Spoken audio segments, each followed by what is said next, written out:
Hello friend, welcome to Stories by Tocci. We bring you interesting folk tales. Please don't forget to hit the like button, please share, and don't forget to subscribe to my YouTube channel. Thank you for doing so. Now let's get into the story. The morning sun had barely stretched its golden arms across the sleepy rooftops of Elmsworth when Aisha Monroe stepped onto the narrow wooden porch of her mother's home. A low fog hugged the edges of the fields, and the air tasted of dew and quiet expectations. Her final year results had come in 3 weeks prior, honors, just as her professors had promised. And yet there she stood, her graduation robe long folded and tucked away, her CV printed and stacked in a neat envelope that had grown weary from overhandling. Her mother, a woman of small build but unshakable faith, offered her encouragement daily, quoting scriptures as one would hum lullabies, "For I know the plans I have for you, declares the Lord." But Aisha was beginning to wonder if perhaps the plan was to wait forever. The jobs were scarce, and the few interviews she had managed to secure left her with nothing but the usual replies, "We'll call you. You're impressive, but not quite the right fit." Each rejection felt like a silent thief robbing her of self-worth. She spent her days brushing through job boards and sending follow-up emails, and her nights curled in bed, trying to ignore the growing pressure that danced in her chest. Her friends, those who had moved to the city early, now posted filtered photos in elevators, offices, lounges. She liked the photos and swallowed her envy like bitter medicine. Her younger sister, Joy, full of teenage energy, watched her with innocent curiosity, never fully understanding the weight resting on Aisha's slender shoulders. There was no lover to console her, no mentor to call for advice. Just the ticking clock, the fading belief, and a small prayer whispered each morning before opening her laptop, "Lord, please let this be the one." A wedding invitation arrived on a Tuesday, slipped beneath the front door with casual finality. It was from Vanessa, her childhood friend and occasional pen pal, though life had long since interrupted their closeness. Vanessa had always been the girl who rushed ahead, first to date, first to wear heels, first to fall in love. The wedding would take place on the outskirts of Elmsworth, at a small church where roses bloomed along the gate and guests wore silken perfume. Aisha hadn't seen Vanessa in over a year, but something inside her whispered that she should go. Perhaps it was the chance to breathe air, not recycled by anxiety, or maybe she simply longed to feel visible again. On the day of the ceremony, she wore a lavender dress and flats she had polished 3 times that morning. The church was alive with laughter, music, and that peculiar electricity weddings often bring, where hope floats on the surface of every smile. Vanessa looked ethereal in her ivory gown, her eyes brimming with joy and certainty. Aisha watched from the third pew, clapping, smiling, wondering how it felt to walk forward knowing someone had chosen you, fully. After the vows were sealed and the confetti tossed, the guests moved toward the reception tent, where a buffet stretched like a royal offering. It was under that white canvas, between the laughter of strangers and the hum of soft music, that Aisha first locked eyes with him. Damian Rourke. He stood beside the bar, speaking to no one in particular, holding a glass of sparkling water with the air of someone who rarely drank and never needed to. He was older, mid-40s perhaps, with peppered hair and a jawline carved in stubborn confidence. His eyes, steel gray, found her, lingered, and then came the nod. Not flirtatious, just acknowledgement. He approached with the manner of a man who never needed to introduce himself. He had a presence that moved before him, a hush that followed behind. "You were seated near the front," he said, offering a hand that bore no ring. "You know the bride?" Aisha nodded. "Vanessa and I grew up on the same street." They exchanged pleasantries, light, cautious, like dancers testing the floor. He asked what she did. She sighed, almost embarrassed. "I just finished school. Still looking for work." He didn't blink. "What field?" "Communications." "Writing." Public relations, she replied. He nodded again, his gaze unreadable. I know people in that line, he said casually, sipping from his glass. Leave your contact with me before you go. Someone like you shouldn't be waiting this long. The words hung there, sweet and full of promise. Aisha felt something shift, a subtle weight lifting, like the first crack of dawn after a long night. It wasn't hope, not yet, but it was something. They talked for no more than 15 minutes, but she felt unusually seen. When the reception ended, she scribbled her number on a small piece of paper and handed it to him. He smiled, nodded again, and disappeared into the blur of guests. The ride home felt lighter. For the first time in weeks, her heart beat without that familiar ache. She didn't tell Joy about him, not because she was hiding anything, but because it felt too soon to say anything aloud. Words, after all, had power, and something about Damien Rourke made her careful with her words. 2 days later, her phone buzzed with an unfamiliar number. She hesitated, then answered.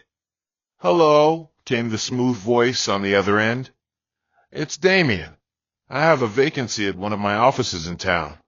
Nothing glamorous, but a place to start. You interested? Her breath caught in her throat. Yes, she said, far too quickly. He chuckled. Come by tomorrow morning. Ask for my assistant, Angela. She'll take care of you. That night, Aisha barely slept. Something in her whispered caution, but louder still was the chant of relief. A job. A chance. A place to start. She pressed her hand over her heart and whispered a verse her mother often quoted when the road looked bleak. The Lord will fight for you. You need only to be still. Exodus 14, verse 14. Morning came like a gift wrapped in possibility. She pressed her hair, wore her best shirt, and stepped into the world like someone who might just belong after all. Rourke Holdings sat on the edge of town, in a black glass building that reflected the sky so clearly it almost looked transparent, but nothing about what lay inside would be. As she stood in front of the double doors, the sun warming her back, she didn't know it yet, but the moment she stepped through them, she was entering not a job, but a maze.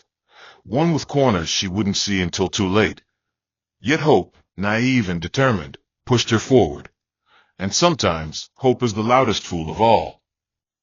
The office at Rourke Holdings was not what Aisha had imagined. It was neither coldly corporate nor overly luxurious, but it held a strange kind of silence, an echo of discipline woven into its walls. The reception area shimmered with pale lighting, and the tiled floors stretched like polished glass under her modest shoes. People moved swiftly, not rudely, but with a mechanical rhythm that made her feel like she'd stepped into a different world. The receptionist, a sharp woman with a voice as thin as her smile, told her to wait. While she sat, Aisha tried not to fidget, her fingers dancing along the strap of her purse. She watched others pass by, women in heels, men in suits, phones pressed to ears, eyes fixed forward. When Damien's assistant, Angela, finally arrived, she looked Aisha up and down as if measuring her usefulness. Come with me, she said, already turning. Aisha followed her through a maze of glass-walled offices and whispered hallways. The assistant's heels clicked in tempo with her clipped instructions where the kitchenette was, when to take lunch, who to avoid. She was shown to a small desk near a frosted window at the end of a corridor, a second-hand desktop computer, a chipped coffee mug, and an air of abandonment greeted her. This is where you'll start, Angela said, then added with a smirk, if you last. That sentence stuck to Aisha's ribs like spoiled soup. Still, she smiled politely. Thank you. She sat down, straightened her back, and told herself she'd earn her place.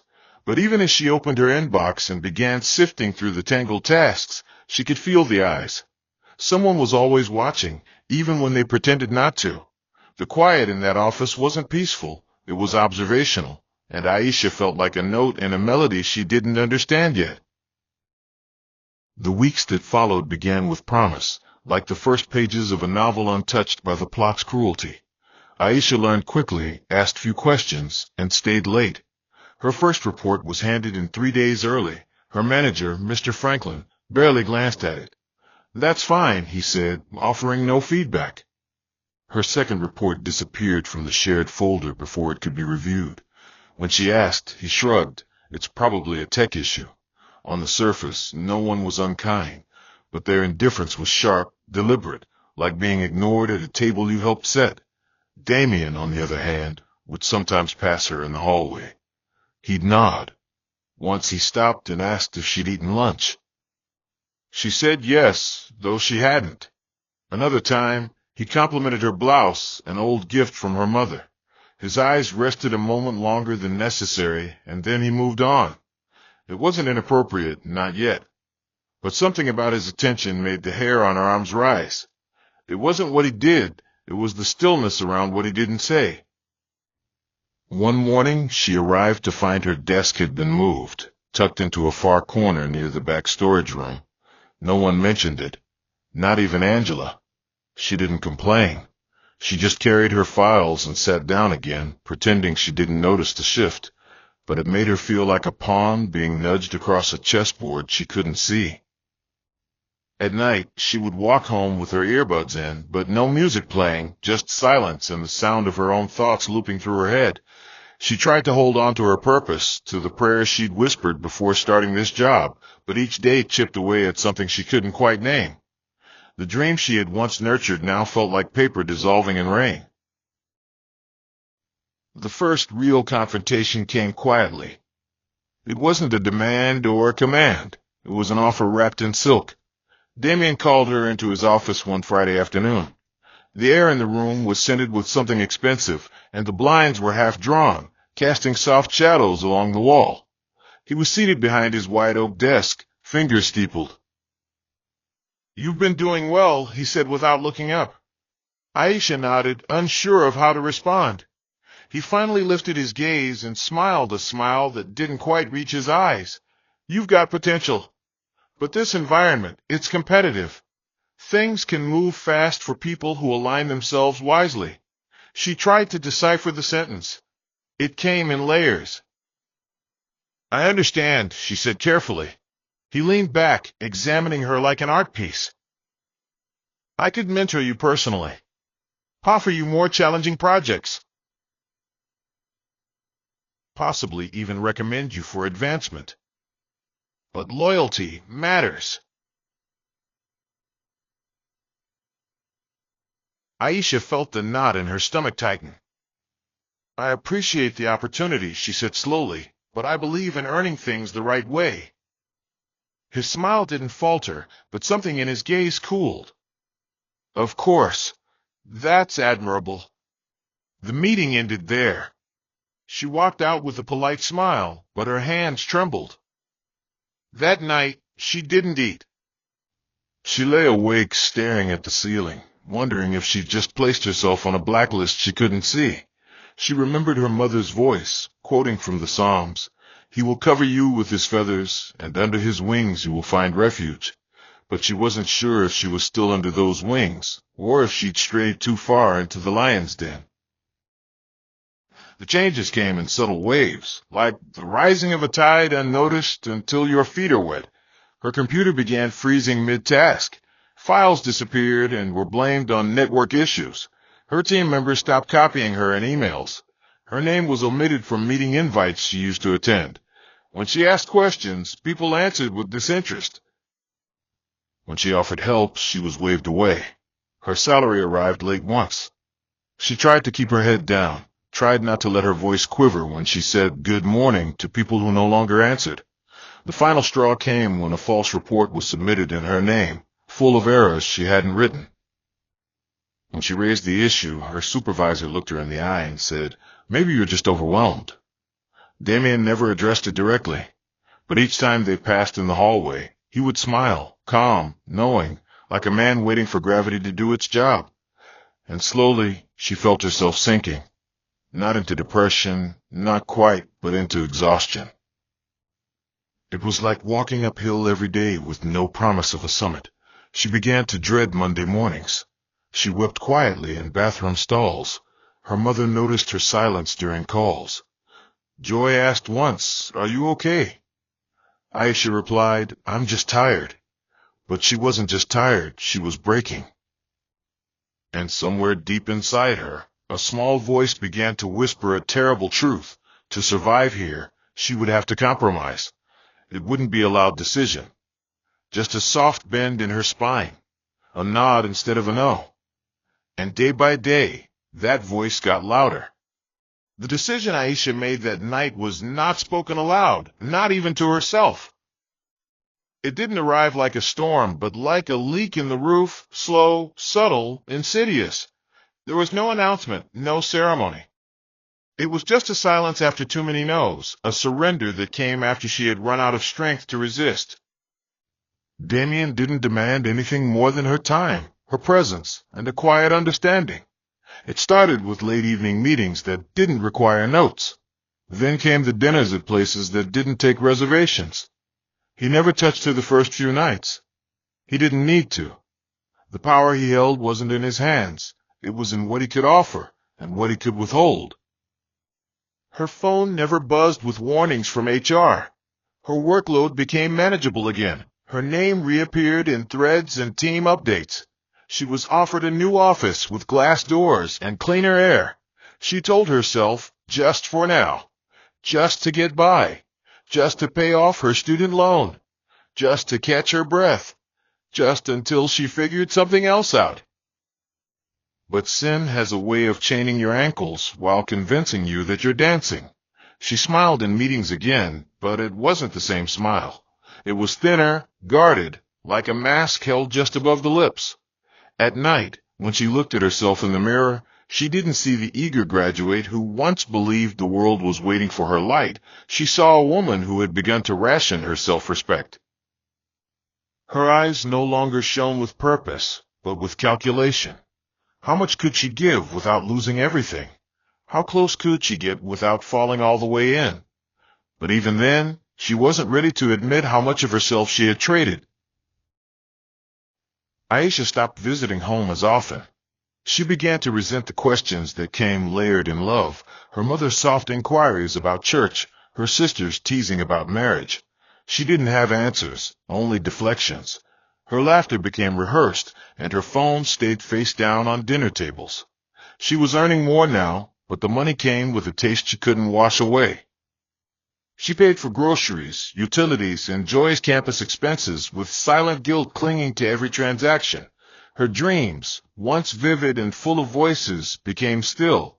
She didn't dream of press conferences or media campaigns anymore. She just wanted peace, 10 minutes of it, an hour maybe, without the tightness in her chest. Damien, for his part, remained consistent. He never promised her love. He never claimed exclusivity. But he kept her close. He showed up at her office unannounced with coffee or lunch. He sent her poems, nothing romantic, just ambiguous quotes from writers she'd never read. He introduced her to men in suits who nodded at her like she was both accessory and potential. Some nights, he'd take her to the penthouse of his hotel, where the window stretched from floor to ceiling and the silence was padded with velvet. She never asked him about his past or future. She didn't want to know. She feared that knowledge would make the guilt permanent. And in that suspended space of power and silence, she learned how to survive, by suppressing. She buried her conscience beneath tasks, emails, small wins. But she was becoming a stranger to herself.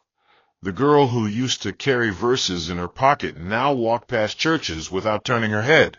She couldn't pray, not because she didn't believe, but because she was afraid he'd answer. She feared the weight of mercy. She feared the call to turn back when she had no idea how far she had come. It was Joy who unknowingly lit the match that would burn everything to the ground. Her arrival was as sudden as it was innocent. She had called on a Thursday evening, her voice bubbling with excitement. "I'm done with exams. Can I come stay with you for the weekend?"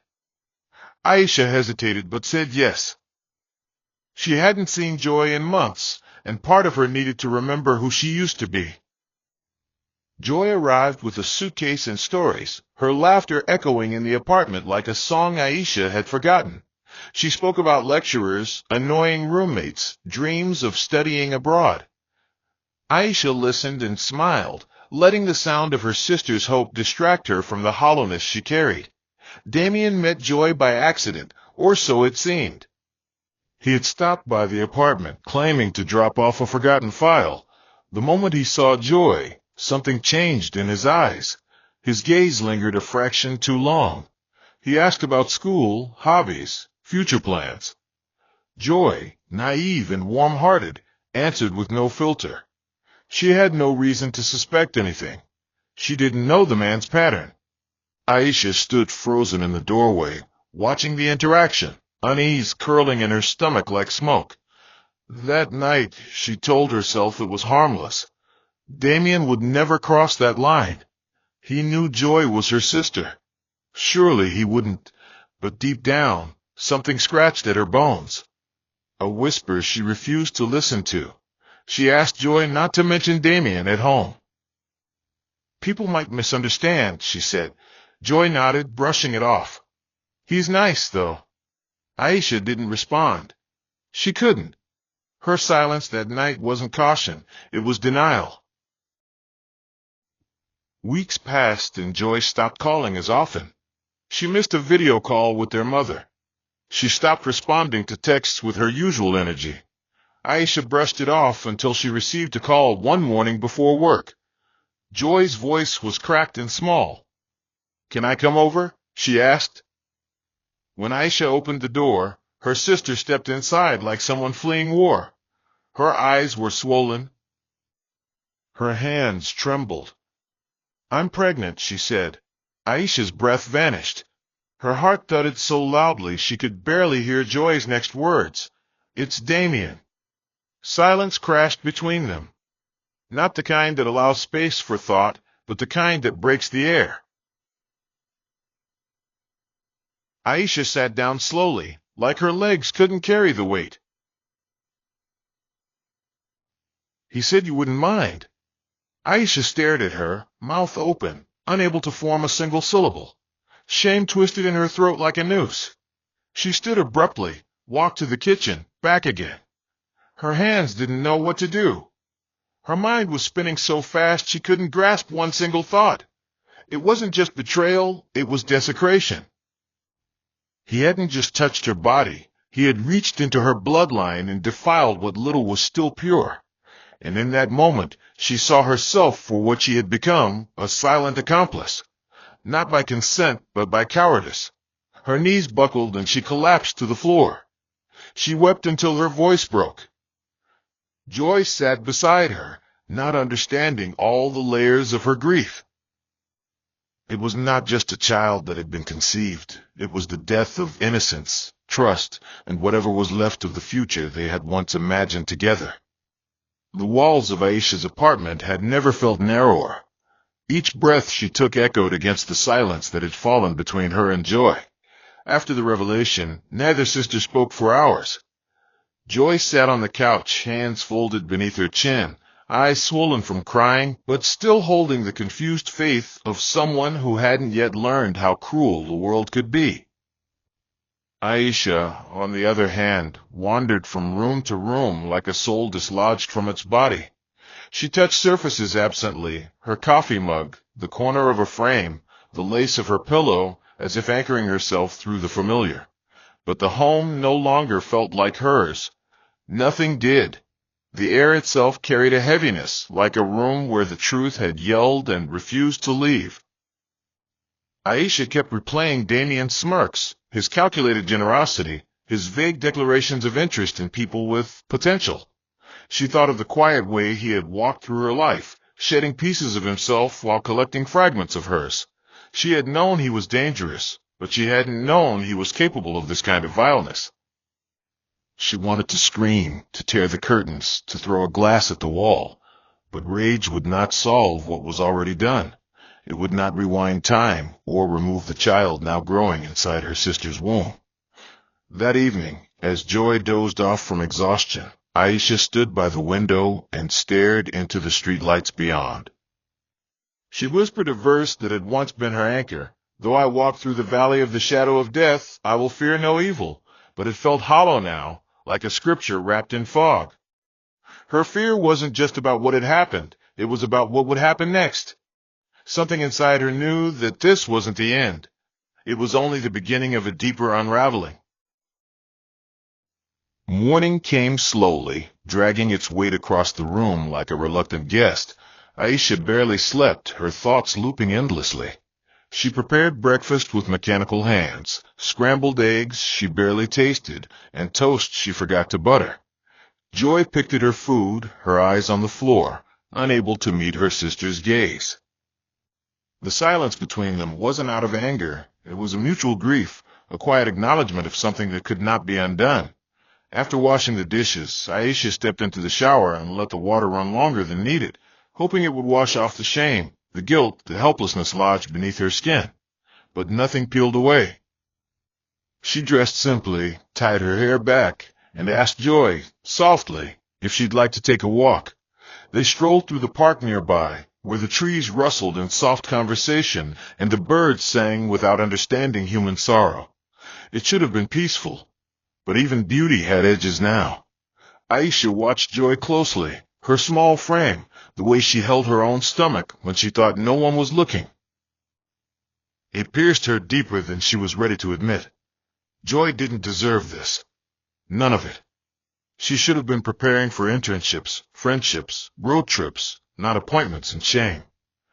Aisha wanted to protect her, to carry the burden for her, but she couldn't.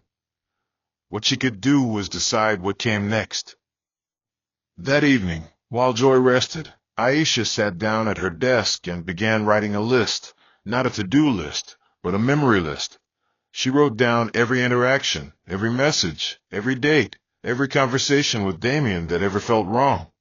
She wrote like her life depended on it, and in some ways, it did. It wasn't revenge she was writing, it was evidence, a map of a man's pattern. She knew there were others. She just didn't know how many yet. Aisha's determination to uncover the truth began quietly, with cautious questions and a careful search for the right confidant.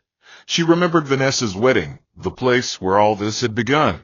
Vanessa, who had once been her closest friend, now a stranger shrouded in silence. Their conversations had thinned over time, reduced to the occasional message or birthday wish. But something in Aisha whispered that Vanessa held a piece of the puzzle. So she reached out under the guise of casual friendship, suggesting coffee, a catch-up after so long. Vanessa agreed, hesitantly, and they met at a quiet cafe tucked between a bookstore and a pharmacy. The air between them was polite, a little stiff as they sipped tea and exchanged shallow stories. But Aisha noticed the flicker in Vanessa's eyes when Damien's name was mentioned. It was subtle, but unmistakable, a ripple in still water. "You still talk to him?" Aisha asked, her tone light. Vanessa hesitated, then forced a smile. "Not really. He's busy. You know how he is." Aisha nodded, then shifted the conversation to babies, asking how Vanessa's newborn was doing. And when Vanessa pulled out her phone to show a picture, something inside Aisha twisted. The child, innocent and wide-eyed, wore a familiarity that cut through the moment. His jawline, the sharpness of his nose, it was Damien's. Without saying a word, Aisha looked at her friend and felt the truth rise between them like a tide. Vanessa avoided her eyes. "Gerald doesn't know," she whispered. "I don't even know how to explain it. It was a mistake, a one-time thing. He said he loved me, that it wasn't cheating. I was foolish." Aisha didn't respond. She simply closed her eyes for a moment and let the weight settle. She had confirmation now. Damien wasn't just a predator. He was a pattern, a system. And that meant there were more women, more stories, more silence. She reached across the table and placed her hand gently over Vanessa's. "You're not alone," she said. And for the first time in weeks, she meant it. In the weeks that followed, Aisha became someone else, not colder, not harder, but clearer. She started collecting names, not by force, but by trust. One woman led to another. A former intern messaged her anonymously, thanking her for speaking up. A receptionist who had once gone quiet during lunch breaks confessed to a brief, shameful interaction. A temp worker cried over the phone for 35 minutes, recounting how Damien had promised her a permanent role if she proved herself. The stories all sounded different, but they shared the same bones. Manipulation dressed in charm. Coercion veiled as mentorship. Power wielded like a weapon in polished hands. Aisha didn't share Joy's story. Not yet. That was hers to tell when she was ready. But the weight of the collective testimony began to grow. She compiled screenshots, call logs, chat histories, copies of emails. She opened a folder titled Light, because light was the only thing that could survive what she was about to do. She contacted a legal advisor quietly, explaining the situation in vague terms. The woman listened and said, "This man has built a fortress around himself. You'll need more than proof. You'll need people." Aisha nodded. "I have people." And she did. Vanessa joined her. Others followed. Even Gerald, Vanessa's husband, would come to play a role, though neither of them knew it yet. For now, the war was gathering its soldiers. And Aisha, for the first time in what felt like forever, stood not in shame, but in resolve. She still feared what was ahead, the courtroom, the media, the public backlash, but fear could no longer stop her. Not after what had been taken. Not when silence had become complicity. Not when justice, though slow and heavy, had begun to move. The first ripple of consequence began not with a gavel or a breaking headline, but with a quiet conversation in a parked car. Aisha sat in the passenger seat of Gerald's gray sedan, parked just outside the old Elmsworth Library, where no one would think to look for either of them. The air was stiff, the windows fogged from their breath, and the weight of the conversation pressing between them. Gerald had discovered messages between Vanessa and Damien, cryptic phrases, missed calls at midnight, a payment sent through a personal account labeled as a gift. He hadn't confronted Vanessa yet, not out of cowardice, but because he needed to understand what he was looking at. Aisha hadn't intended to be the one to explain it, but here they were, two people orbiting the same black star. She told him everything, not the embellished version, not the sanitized story, but the truth as it stood, spine and all. He listened with the kind of silence only men on the brink of unraveling possess. When she finished, he didn't cry. He didn't curse. He just stared through the windshield like the future was too painful to look at head-on. So it wasn't just Vanessa, he finally said. Aisha shook her head. No, there are others. Too many. It's not a mistake, it's a method. He nodded slowly, absorbing it. He needs to be stopped. His voice didn't rise. It didn't tremble. But it had the weight of a final decision. That day, they agreed to coordinate him from the shadows, offering insight into Damien's business connections, and her from the front lines, gathering testimonies and evidence. Neither of them spoke about revenge. It wasn't about that anymore. It was about justice, about breaking the cycle before it could reach another sister, another bride, another dreamer who thought kindness came without a price.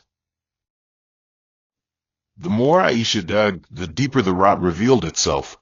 Damien hadn't just manipulated a few women. He had weaponized opportunity. He offered internships like treats tossed to hungry birds, then watched as the desperation of youth bent itself to his will. His assistants, past and present, had been reshuffled like cards. Those who resisted were quietly reassigned, relocated, or simply removed from the company altogether. HR existed in name only. The woman at its head, Clarice, was one of his earliest victims, now a silent enabler, locked in a cage made of hush money and fear. Aisha managed to speak to her after weeks of trying, meeting in an empty cafe on the edge of town. Clarice wore sunglasses indoors and kept glancing over her shoulder. When Aisha asked her why she'd stayed so long, she didn't answer immediately. "Because I thought if I left, no one would believe me," she whispered. He's careful. He doesn't force. He offers. And when you say yes, it becomes your fault. That sentence sat heavy in Aisha's chest.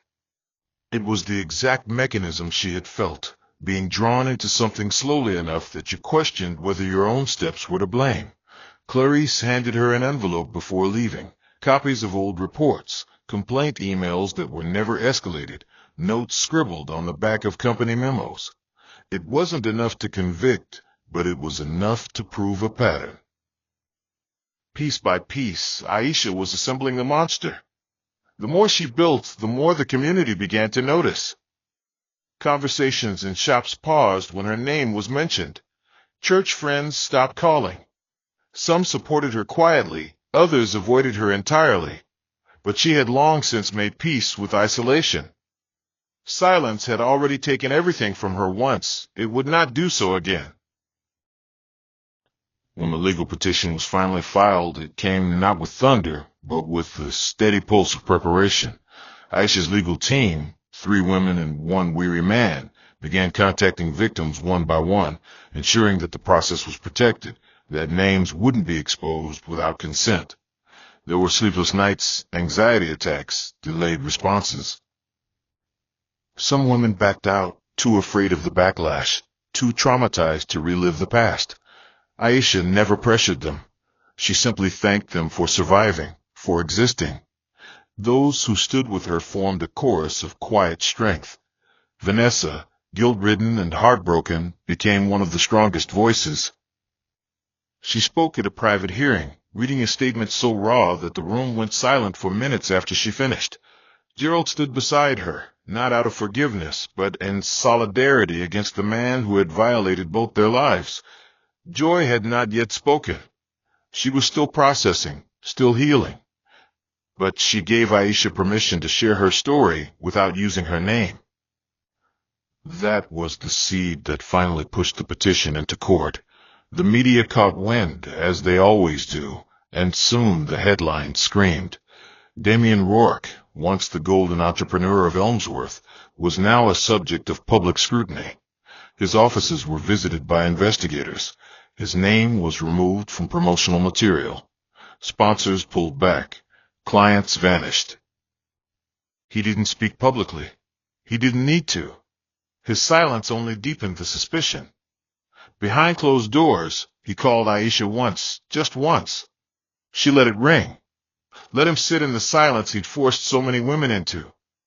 Let him hear how hollow power becomes when no one fears it anymore. The trial, when it finally began, did not feel like justice at first. It felt like exposure, raw, cold, and merciless. The courtroom was sterile, the wooden benches unforgiving. Aisha sat beside her attorney, holding a worn-out notebook in her lap, its pages filled with names, dates, and scriptures that had kept her sane. She didn't speak the first day. She only listened. Lawyers twisted narratives like threads, tugging on words to make them unravel. Damien sat across the room, flanked by his own legal entourage, still dressed in tailored suits, still pretending he was in control. But his eyes betrayed him. He didn't look at Aisha. He didn't look at Vanessa. He didn't look at any of the women. When the testimonies began, the air in the courtroom thickened. Woman after woman stepped forward, voices trembling but determined, speaking truths that had waited too long to be heard. One spoke of promises never kept, another of manipulation disguised as mentorship. A third woman sobbed as she described how she'd felt both chosen and destroyed. Aisha finally took the stand on the 4th day. She did not cry. She did not stutter. She spoke plainly, like someone who had already lived through the worst and had nothing left to fear. The judge asked questions. The defense tried to rattle her. She did not budge. When she stepped down, the room exhaled. The verdict, when it came weeks later, fell like a stone into a still lake. Guilty on multiple counts. Financial restitution. Business license revoked. Property seized. Damien sat frozen, unmoved, and yet in his stillness the illusion of power finally collapsed. As the courtroom emptied, Aisha sat in the silence and whispered to herself, not a victory chant, not a thank you, but a single verse that had kept her alive all this time. For God is not unjust. He will not forget your work and the love you have shown.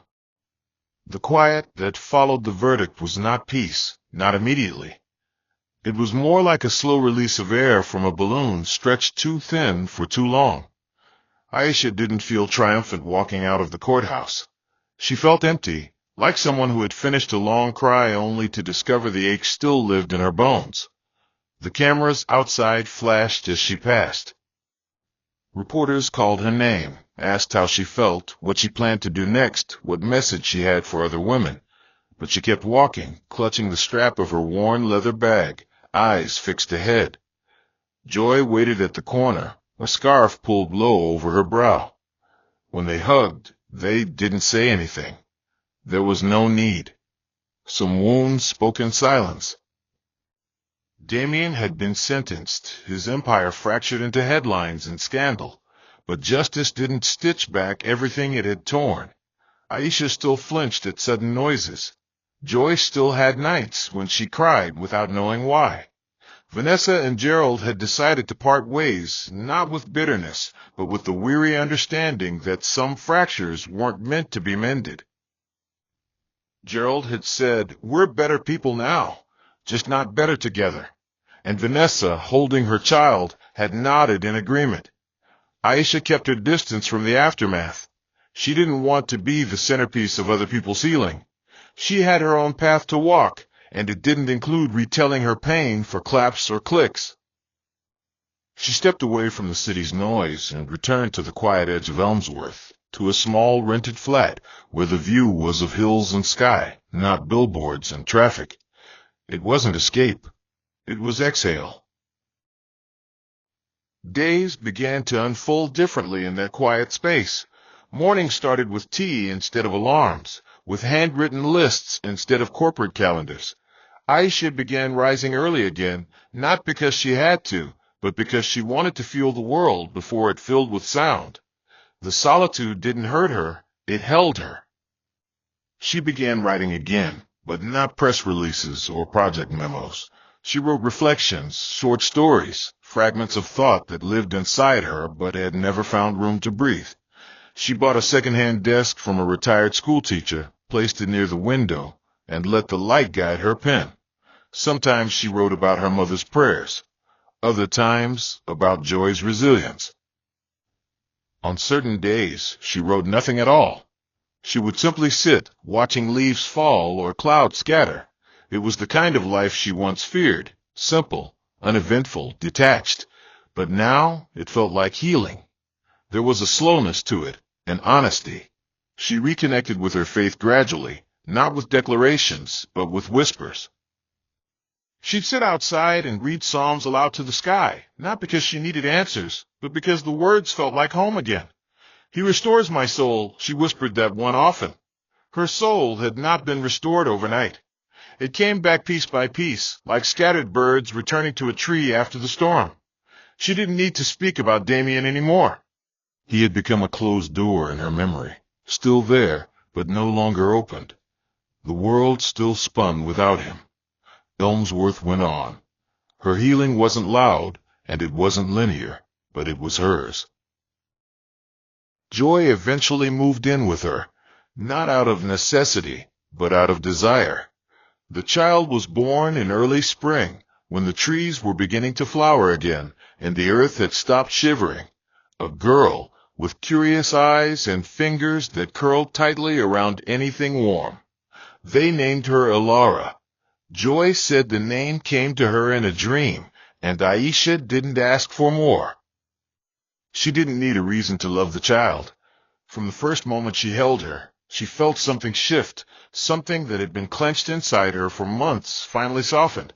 Elara brought color back to their lives, not just with her presence, but with the joy she awakened in places grief had once darkened. They took turns with feedings and diapers, learning motherhood and aunthood by intuition. There were mistakes, of course, burnt formula, sleepless nights, small fevers that sent them into panic, but there was laughter too. the kind that rises from tired hearts and cracks open the room.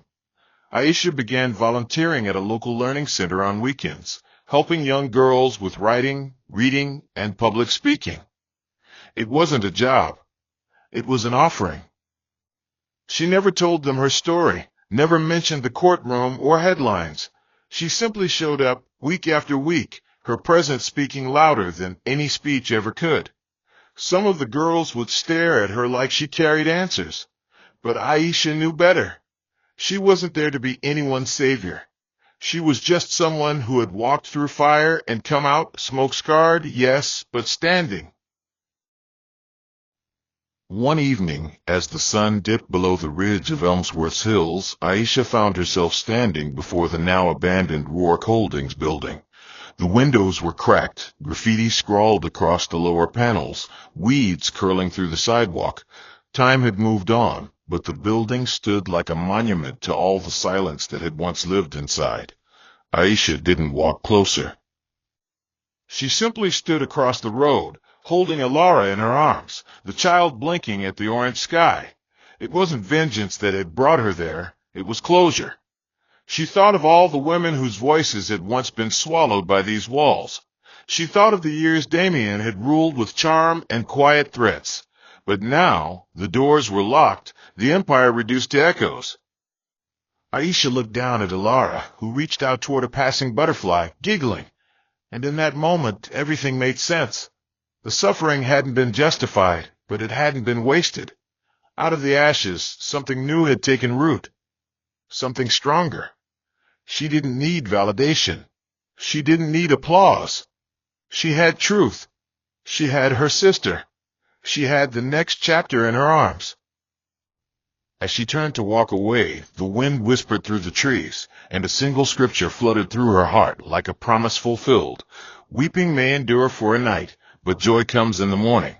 She smiled, not the smile of someone trying to forget, but the smile of someone who had remembered everything and survived it all. Dear listener, if you followed this story all the way to the end, you know this wasn't just fiction. This was a mirror, maybe to someone you know, maybe even to yourself. Life can take us down paths we never imagined. Sometimes it's betrayal. Sometimes it's pressure. Sometimes it's pain we didn't ask for. But no matter how dark the chapter, your story doesn't end there. Never let your silence be mistaken for consent. Never let your pain convince you that you are powerless. And never let anyone, no matter their wealth, status, or sweet words, make you forget your worth. You are not too small to speak. You are not too broken to heal. And you are not alone. If you're carrying guilt that's not yours, let it go. If you're carrying shame that someone else put on you, shake it off. You're allowed to rise. You're allowed to start again. Like Aisha, you may walk through fire, but don't let it burn your identity. Let it refine your strength. God sees what people overlook. He hears the cries you whisper into pillows, and He will answer. Let the story remind you that even in the face of power, truth has a voice. Even when it looks like you've lost everything, God can still give you back what matters. Protect your peace. Guard your joy. And never forget, you are more than what happened to you. We come before you as your sons and daughters, flawed, fragile, but fiercely loved by you. Thank you for bringing us through every season we thought would break us. Thank you for the moments you held us in silence when words couldn't carry our pain. Lord, for every listener who has suffered in silence, restore their voice. For those who feel unseen, remind them that you are El Roi, the God who sees. For those battling guilt, let them know that whom the Son sets free is free indeed. For those who carry wounds the world never witnessed, wrap them in a healing that leaves no scar behind. Father, give strength to the woman who thinks she's run out of choices. Give courage to the man who's afraid to speak up. Give wisdom to the young girl who's still learning what love is supposed to feel like. Break every soul tie to shame, fear, manipulation, or compromise. Let your truth uproot every lie planted by the enemy. Surround every listener with divine protection. Open doors that no man can shut. Replace what the enemy stole. Restore what was damaged. Rebuild what was broken. Let joy rise where mourning once sat. Let peace dwell where anxiety once ruled. Let purpose be born where pain once lived. And Lord, when it's hard to hold on, remind us that even when we walk through the valley of the shadow of death, you are there, holding, guiding, healing, loving. We seal this prayer not with fear, not with doubt, but with bold faith, because we know you are the God who finishes what he starts. In Jesus' victorious name we pray. Amen. Hope you enjoyed this interesting story. Please don't forget to like, share, and subscribe to my channel. See you again in my next story.